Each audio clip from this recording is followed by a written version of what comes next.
तो एक हमारा दर्शन है जो मूर्त रूप ले रहा है।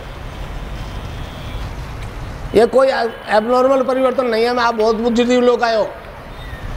देखिए ऋग्वेद, हमारा ऋग्वेद जो है सबसे पुराना वेद है, वो कहता है शरीर की रचना 7 प्रकार के सेल्स से हुई है। फिर वो अलग अलग सेल्स की बात करता है तो पहले मैटर से शुरू करता है, अन्न से बनने वाले कोष, अन्नमय कोष, प्राणमय कोष, मनोमय कोष और विज्ञानमय कोष। फिर आनंदमय कोष, चित्तमय कोष और सत्यमय कोष। तो आज तक मानव जाति में 7 में से 4 कोष चेतन हो गए, मन, प्राण, मन और विज्ञान। विज्ञान ने शिखर तक पहुंच गए विज्ञान, मगर फिर भी मानव की समस्याओं का अंत नहीं कर पाया। तो मैं उनको कहता हूं कि जब तक आखिरी तीनों कोष चेतन नहीं होंगे, मानव जाति, जिसे हम सतचित आनंद कहते हैं, समझे, ब्लेसिंग बिकमिंग बीइंग, अंग्रेजी भाषा, ये जब चेतन होंगे तो आदमी की समस्याओं का अंत होगा। तुम मेरे से बात करो, तुम दूर दूर मत भगो। मैंने तुमको बुलाया है, तुम आ क्यों नहीं रहे हो? पुलिस की आड़ में बच नहीं सकोगे। तो ये एक विज्ञान है। अब वो आनंद में कोष चेतन हो गया, फिर आदमी सत्य में जाएगा, फिर चित्त में चला जाएगा।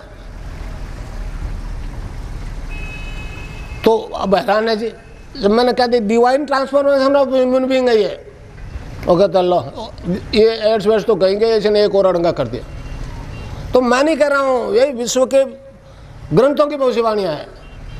Creation of new world, creation of spiritual world, divine transformation human being. तो मैं वो काम कर रहा हूँ। मैं कहाँ एड्स मिटा रहा हूँ? मैंने कब कहा मैं मिटा रहा हूँ? मैं एड्स को मिटा रहा, आपके अंदर वाला डॉक्टर और बाहर वाला डॉक्टर। मैंने कभी बाहर वाले डॉक्टर को चैलेंज नहीं किया। मैं चैलेंज नहीं कर रहा हूँ, मैं उनसे कंस्ट्रक्टिव बात करना चाहता हूँ। अब वो घबरा इसलिए रहे कि वो नहीं कर पा रहे, फिर ये कर देगा तो फिर तो हमारी तो गई। वो उनमें इन्फीरियरिटी कॉम्प्लेक्स जबरदस्ती का आ गया। तो इस प्रकार ये लोग तो सुधर गया। एड्स वेड्स देखिए, अरविंद की भविष्यवाणी है ये। इन्होंने आज बुत लगा रखे ना पार्लियामेंट में, विवेकानंद जी की, अरविंद की, और माला डाल देते और जीते जी क्या किया शायद आपको नहीं मालूम। विवेकानंद जी को आज ही उन हिंदू धर्म से बाहर कर दिया। मंदिर में एंट्री नहीं दी जब तक वो जिंदा रहा बेचारा गरीब। कलकत्ता जाके देख लो, हुगली के इस पार और हुगली के उस पार। और उसी उन्हीं के पूर्व जात स्वामी जी को कैश करवा रहे। अरविंद को कभी रिकॉग्नाइज नहीं किया इस सरकार ने, इस देश ने, क्योंकि वो गांधी के खिलाफ था, गांधीवादियों का राज रहा। इसलिए अरविंद के बारे में आप कोई कुछ नहीं जानते। जबकि अरविंद ने जितना नजदीक से भविष्य को देखा है, मानवता के विकास को नजदीक से जितना अरविंद ने देखा और किसी ने नहीं देखा।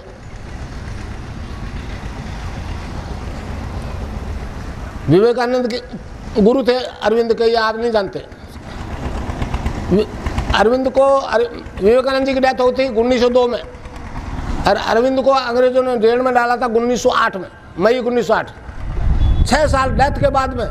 और अरविंद ने साफ लिखा कि काल कोठरी में मेरे को स्वामी जी की आत्मा आकर के दीक्षा देती थी 15 दिन लगातार।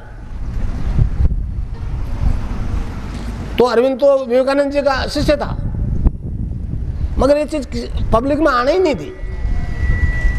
मैं अभी अभी आंकड़े देख के आ रहा हूँ, नाकोवाल की बात बताऊँ।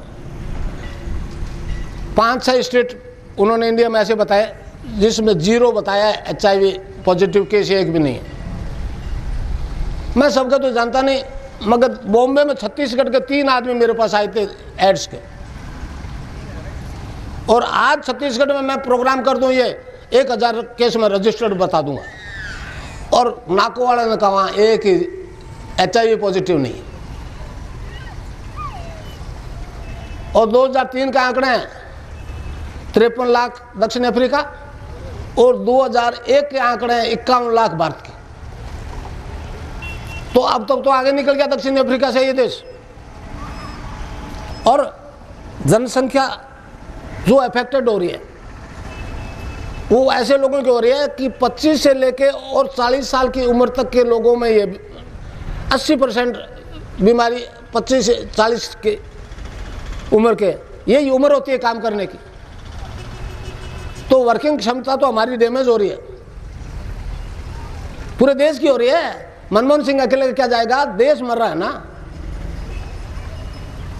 मैं तो उस मनमोहन सिंह की सरकार नहीं कहता, मैं तो सोनिया की सरकार कहता हूँ, चाहे सोनिया जो करनी कर ले। मेरे सुनते क्यों नहीं है, ये देश उनकी बपोती नहीं है। तो इस प्रकार ये सारे परिवर्तन आ रहे हैं। अब वो इस दुनिया से आगे वाली बात सुनो, आगे वाले अरविंद ने कहा है इस देश का उद्धार 2 मंत्र करेंगे, भविष्यवाणी की हुई है। पहला तो 1906 में प्रकट हो गया, वंदे मातरम। आज भी नहीं बोलने दिया जा रहा है उसको इस देश में।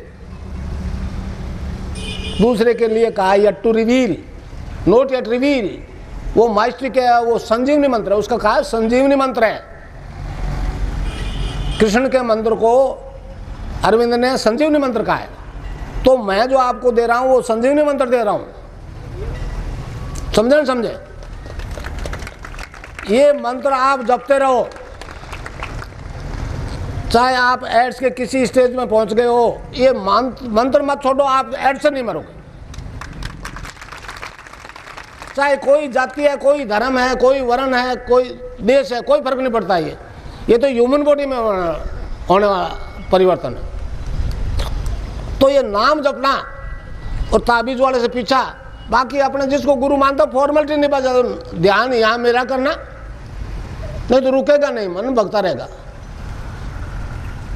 जब यहाँ मैं दिख जाऊं तो फिर मामला आगे वाला शुरू हो जाएगा, अंदर वाला योग होगा ना, उसमें फिर आपको बंद लगेंगे। बैठ गए आराम से। योग के 8 अंगों का अनुष्ठान है, यम, नियम, आसन, प्राणायाम, प्रत्याहार, धारणा, ध्यान और समाधि। तो ये तीनों अंग आपको चेतन हो जाएंगे, धारणा, ध्यान और समाधि। योग होगा जब धारणा पक्की हो जाएगी कि योग कैसे हो गया, अपना आप मैंने तो नहीं किया। फिर धारणा पक्की होगी, ध्यान स्थिर हो जाएगा, तो फिर पहले आसन बदलेगा। आप तो आराम से बैठ गए इजी आसन में, यहाँ गुरु को देखो, नाम चालू है, इससे आगे आपकी कोई ड्यूटी नहीं है।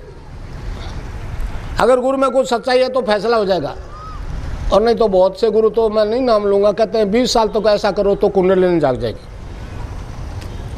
साल भर का झांसा तो मैं भी अभी दे दूं, तुम मेरे क्या कर लोगे। और साल भर बाद क्या नहीं हो जाएगा जो आज नहीं है, अभी क्यों नहीं हो जाए। और अब भी नहीं होगा तो झांसा है, साफ सुन लो, अब तो फैसला होने वाला है। तो इस प्रकार वो फिर कुंडलिनी पहले आसन लगाएगी, मूला पहला बंद लगेगा, आसन लग गया, फिर पहला बंद मूलाधार।